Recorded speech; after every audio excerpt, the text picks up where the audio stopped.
Hi friends, ఈరోజు ఉసిరికాయ చిత్రాన్నం చేసుకుంటున్నాము.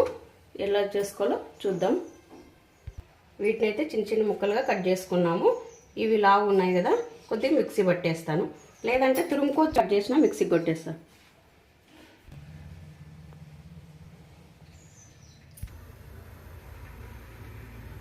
ఇప్పుడు స్టవ్ వెలిగించుకొని బండి పెట్టుకొని ఆయిల్ వేసుకోవాలి. తర్వాత ఒక స్పూన్ శనగపప్పు, ఒక స్పూన్ ఉద్దిపప్పు, జీలకర్ర ఆవాలు వేసేస్తున్నాను.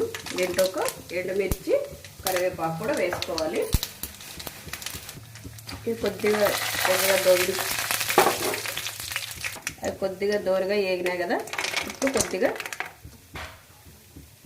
శనక్కాయ విత్తనాలు వేసేస్తున్నాను. ఇవి దోరగా వేగిన తర్వాత పచ్చిమిర్చి మిక్సీకి కొట్టుకున్నాను.